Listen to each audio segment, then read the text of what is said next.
and welcome to Dana Hilmer, co-founder of Camp Reinvention, along with the fabulous Wendy Parati. But today we get to talk to Dana. So glad you're here. Welcome. Thank you. Really, really happy to be here with you, Hillary. Sometimes I wish I started recording as soon as we start the call because our pre-conversations are so rich, and I'll share some of that a little bit later on. But because we're doing this theme of women supporting women, it was such a natural fit and a little bit spontaneous of us to record today, but we're really excited. So, Dana, I would like you to start with talking about how do you support other women? That is a beautiful question. And Camp Reinvention, that's what camp is all about. If I were to kind of say, like in a really brief summary, what camp is, it's a online program and community that brings women together who are at this kind of crossroads. And I think when we're at a crossroads, we feel alone. We're kind of wrestling with whatever challenge we have in our own head, in our own living room, and we feel like we're the only one in the world dealing with it. But when you bring women together, magic happens, I have to say. And so while this is a 12-week coaching program, it's also this rich community where I really believe that our campers are learning and gaining as many insights as they are from their fabulous peers as they are from us. There's something incredible about bringing women together. And I think normalizing a lot of what this midlife and later in life experience is, and to kind of be each other's cheerleaders. It's hard to create change, right? It's really hard to create change. So when you want to create a change in your life, the best way to do that, and we see this over and over again, is to bring women together that are doing the same thing because they get you. They're like behind you and on this journey with you because they also are creating powerful changes in their life.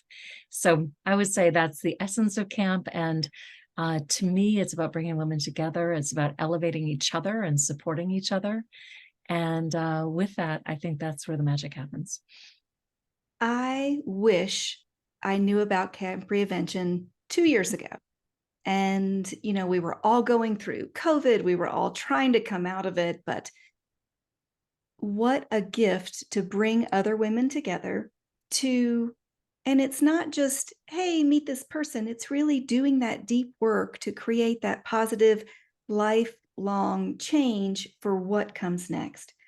You So, said something, I'm sorry, you said something really powerful is when women coming together in this kind of environment, that connection point that you have isn't your kid's sports team. It isn't the community, whatever. You're connecting on the level of what is your dream? What's holding you back? How can I help you? And the friendships that happen in that environment and the honesty that's created is something I don't think we experience with a lot of our day-to-day friends. And so to your point, you're connecting in this place that really is different. And that's what makes the difference. absolutely. And if for those of us that have children, sometimes it is easier to connect, whether it's a daycare drop off or a preschool relationship or before and after school and volunteering. And then when they leave home, it's kind of well, where are my friends? And sometimes, who am I? What's my identity? What's my value? And what's my worth? And I love that you create space for women to connect with their dream and connect with themselves so that they know life is not over. There's a whole new future waiting for them, right? Yeah, absolutely. It's interesting. I find the women that we have at camp to be exactly who we wanted to have join us. Like Wendy and I kind of pinch ourselves for like, oh my gosh, this cohort of women is exactly what we dreamed it would be. And we find that the women kind of are at a crossroads of some sort. And I would say they're in three different kind of categories, if you will, if I were to kind of create a generalization. I think a lot of women that join us are those women that have been high striving. They've been checking the boxes of what they thought life should be, right? We all have kind of this I think, prescribed notion of what we think success is supposed to look like, right? They've been checking those boxes, everything looks great, but they reach this age and it's like, not doing it for me anymore. I'm not sure I'm feeling so fulfilled. And yet I have so much I know I can give and I want to do, and I want to figure out what that is. Right. So, Well, I love that you like to meet women where they are right now, and especially at that crossroads. So mhm, you know who you want to help and you know who benefits the most. But how did this evolve? Can you take me back a little bit mhm. to understand your heart? So how did Camp Reinvention evolve? It's interesting. Wendy and I are both coaches. We've been coaches for a long time, and we've done a lot of women's leadership work. And this really started as a passion project.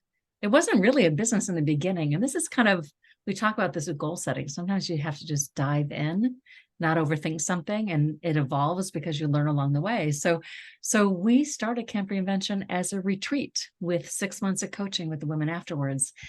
And it was in January of 2020. It was just a cool project. It went really, really well. We're like, oh wow, we've got something amazing here. Let's do it again. So not surprisingly, we set up the next retreats, and we all know what happened in 2020, right? So COVID happened, those retreats got canceled, and we started just asking different questions. What would it look like if we brought this online? How can we bring women together in this time of isolation? How can we be of service to women maybe that aren't only local to us, but also women around the country, around the globe? So we started Camp Reinvention as a membership program. And, in our pre-conversation, we were both talking about how you kind of get in and things evolve along the way. And that's what's happened with us, right? The way we deliver the camp program has evolved. And where we've landed is in a place where we have a really, really tight 12-week program that really is funny. I think really gets inside um, the mind of the women. And what I mean by that is we need to have clarity on what we want and why we want it. We need to get clear on what are some of those things that are serving us and are not serving us. And at this stage of life, we have narratives and limiting beliefs and patterns in our life that we've created over all these years. Like we're not, Yeah. little teeny bunnies anymore. So we've created some patterns that may not be working for us anymore. And so we need to kind of look under the hood, if you will, and taking a look at what is working, what is not. And we want to make sure that we are letting go of some of those things that are no longer serving us in such a way that when we have the clarity of what we want to create in our life, now we can move forward in a much lighter way. Right. And so we take women through this whole process, including, of course, goal setting and accountability and all sorts of meaty conversations. Like last night, we were talking about identity. Our identity shifts at this stage of our life. I'm a new empty nester. My identity just shifted, right? And so there's a Yes. lot of that we go through, and I want to make sure I didn't lose track of the original question. So how did this all evolve? What we've realized is we want to have our program meet the learning style and also the price point of all those that would like to go through a process like this. And it's a coaching process and, like I said, rich community. And so the program has evolved in such a way that we're now offering it 4 times a year, 12-week program. The next program actually opens on October 3rd. And we also are offering a digital evergreen version of the program that we'll be launching later this fall. And that'll be a do-it-yourself version, right? That version that if somebody wants to just jump right in on their own, and lower price points, so easier access to entry. So we're really trying to make this meet the different learning styles of everybody that wants to join and be a part of it.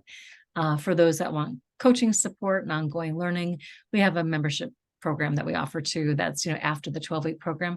That's an option. It's an invitation if it's right for people. So it's Well, definitely evolved. We've definitely learned, just like you have, as you're launching into this online space and serving in this kind of way. I love watching the evolution and the pivoting and the changes and the listening because you and I share something really in common that we started out, okay, let's start with the membership. But Mhm. then people are a little bit nervous of like, what am I getting? What am I showing up to? We've switched platforms. We've talked about that. Yep. And there's no one right way to do things. And women need to know it's not too late. You haven't missed the train or the boat or the plane. Yep. You get to reinvent yourself for whatever your next is for you, right? Yeah. It's so fascinating too. I think sometimes the word reinvention may sound intimidating because just because you're reinventing part of your life doesn't mean that you're not bringing with you in the rest of your life the things that you love. And reinvention can be big things, it can be small things. Some of the women in camp have decided, you know what, I'm going to quit my job and live in Hawaii for a year. I'm going to like these kind of big, big changes. Other women are making very powerful changes that feel easier and more accessible. Changes like I'm going to talk to myself differently, or I'm going to take care of myself in a way that is consistent and I'm going to honor my body, or I am going to start a little side gig. I've always dreamed about it. Let's see where it goes. Maybe it becomes my business. So these reinventions are big and small. And the coaching process we bring women through is really all about helping you be the person you want to be to create the change you want to create, right? It's any change, any area of life. Yeah. Exactly. And if it feels overwhelming, it means perhaps people are thinking of too many changes or too many categories at once. And so, is Yeah. it starting with the self talk?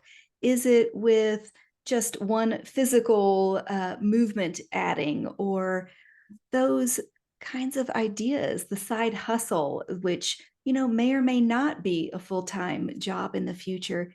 And Right. knowing that we don't have to have all those answers right away, that's You know, huge.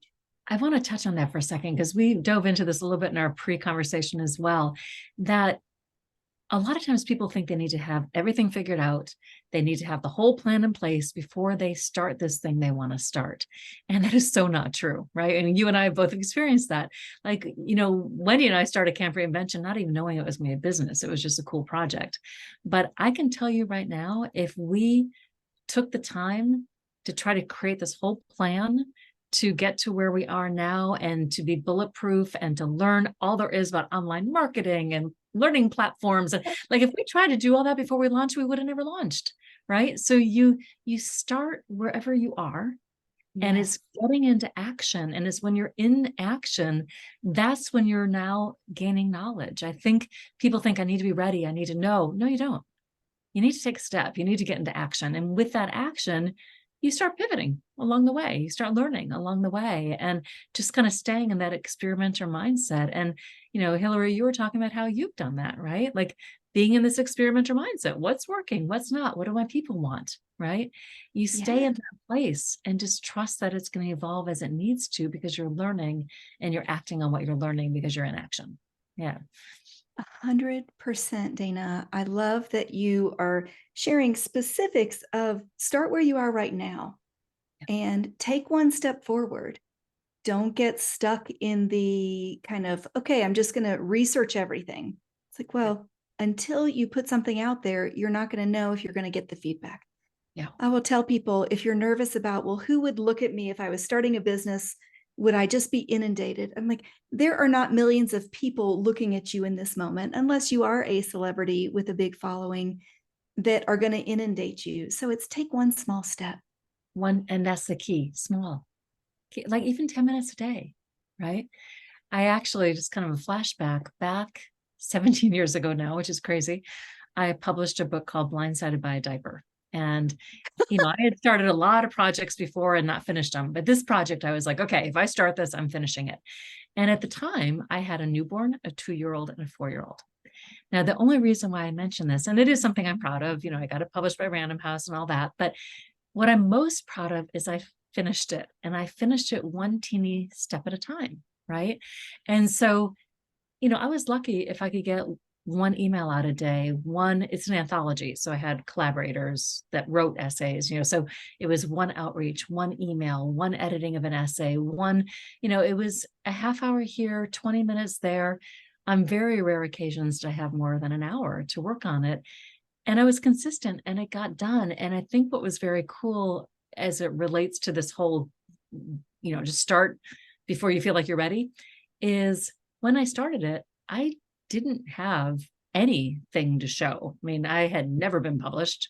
I did not have a publisher. I did not have an agent. I just had an idea. And so, of course, what's going on in my head before I started, it was who's going to take me seriously? But when I got into action and I got that first writer and then I got the second writer to commit, which was really exciting, the language I told myself changed, and the language on how I spoke about the project changed.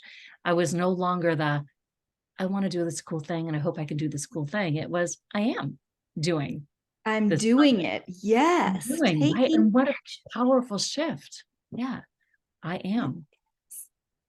Well, we didn't even get to talk about this, but I took a sabbatical this summer, and it was to one of the targets was to kind of finish the rough draft of my first book. And Fantastic. that fear that holds us back of what will someone say. But I can tell you, for anyone out there who has a project or book, whatever it is, no one is reading it unless you put it out there. You are not serving or helping anyone Yes. unless you do it, and put it on the calendar, tell someone out loud, hold yourself accountable. I gave a date of like, okay, by August 15th, I will have reached out to publishers. And I Fantastic. did. And it doesn't mean Congratulations. that someone's Yeah. just waiting to snap it up and, the momentum's going, because sometimes writing book proposals is very time consuming. Mhm. But you can either reach out for help and know that you're not alone, which is kind of the whole point, taking us back to Camp Reinvention, of bringing women together so that Mhm. they can move forward. So interesting too is when you say what you're doing, right? I am writing this book. I am starting this project. I am taking this trip. I am now, by putting it out there and making that commitment to not only yourself, but saying it out loud to the right people, of course, that are supportive. That's when you not only start seeing opportunities you wouldn't have seen before, but this is where the women around you are going to say, oh, I know who I need to connect you with. Oh, I know a friend that published. Maybe she can help you. Like, people really want to help. And I think what's interesting is we women are so afraid to ask for help. But at the end of the day, we feel good helping others. And this is something that we all love to do. And so I'd encourage any of your listeners that if you have something that you're really, eager to do, put it out there. Start talking about it. That tiny little action you take each day, but start talking about it. You're going to have some resources at your disposal you never would have imagined. Yeah. Absolutely. Absolutely. Well, I know that we're talking mostly about Camp Reinvention, but I did want to plug just a little bit about some of the challenges that you have throughout the year in order to support other women, because these are two specific quotes that I say to myself sometimes, of like, Hillary, stop overthinking it, Yes. or stop shooting on yourself. And when we started talking about it, you said, those are exactly the names of our challenges. Could you tell me a little bit about that? Yes. So we are holding actually in the beginning of October, and we'll hold it again in the spring, the Stop Overthinking Challenge. And we find that so many of us, and myself included at different times in my life, of course, get stuck in our head, and that's a really exciting place to be because we're living in the world of possibility. We're not putting ourselves on the line, right? We're swimming around with all these ideas. But the reality is, unless you get into action, you're not going to move anything forward. And you can actually kid yourself to believing you're making progress, doing more research, doing more thinking, doing more planning, but you're not. You need to get out of your head and into action. So the Stop Overthinking Challenge, we do that challenge twice a year. Also the Stop Shoulding Challenge. And and this is meant to sound like what it sounds like, right? We should all over ourselves in so many ways. We should away our time, saying yes to things that really is not what we want to do. And this is done in big ways and small ways, right? Sometimes we stay in careers or relationships long past what we want to do because we think we should, right?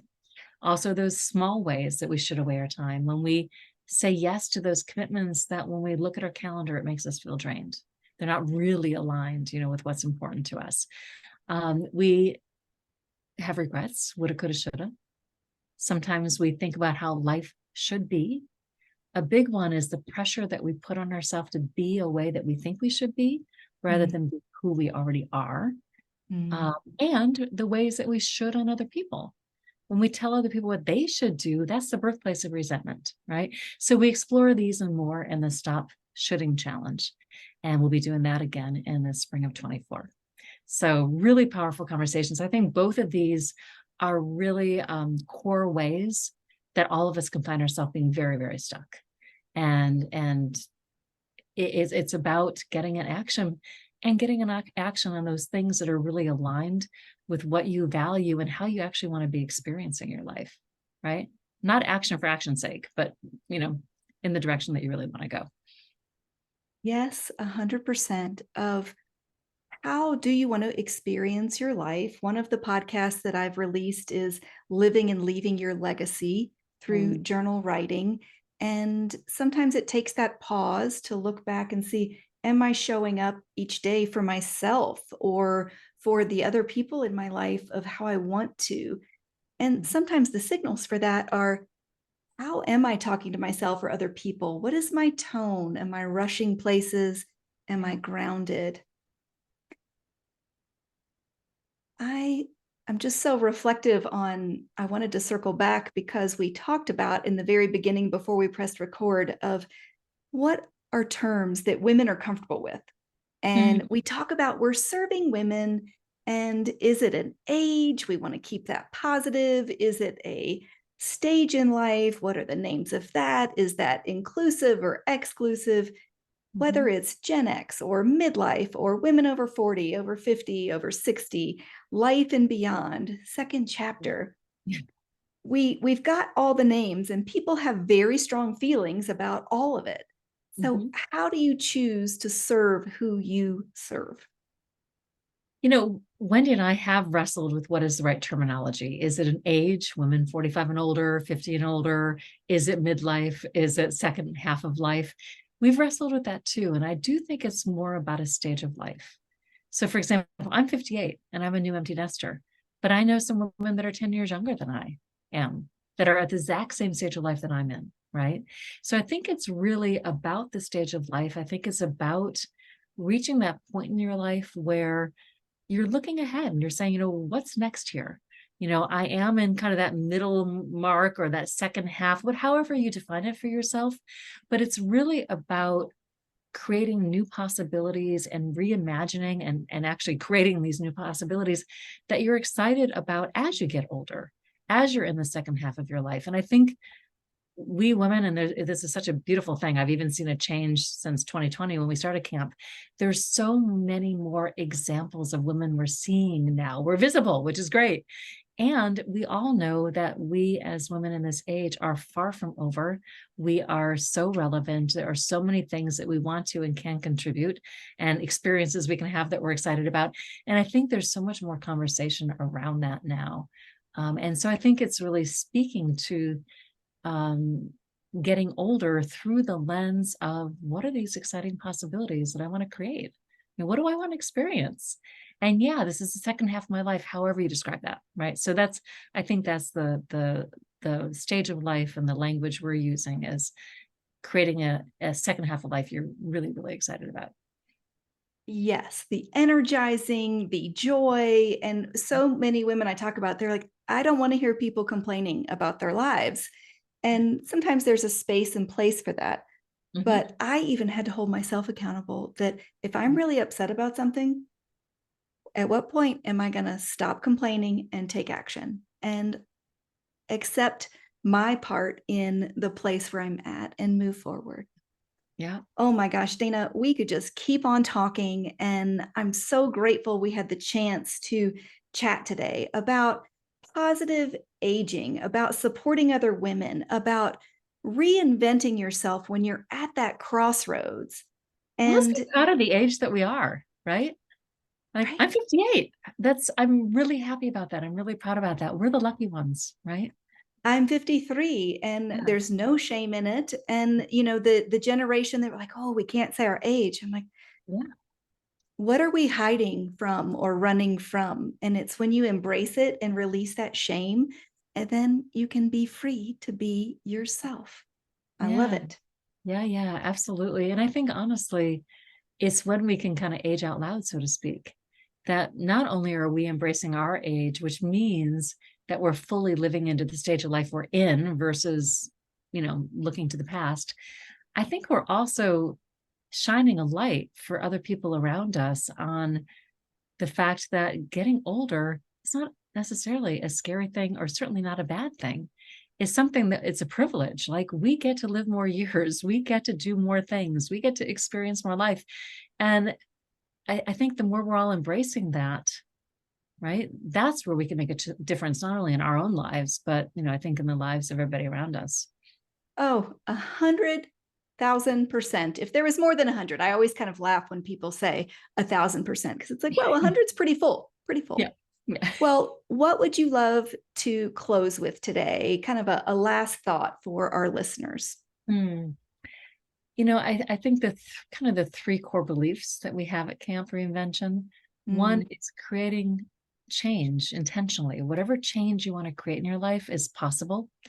It is never, ever, ever too late for you to pursue a dream.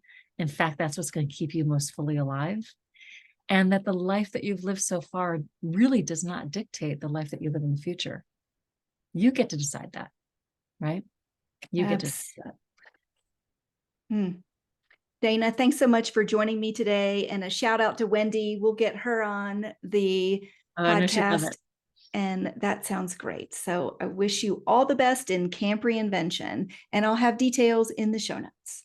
Thanks so Awesome. much. Thank you. This has been so much fun. Thanks for having me on today.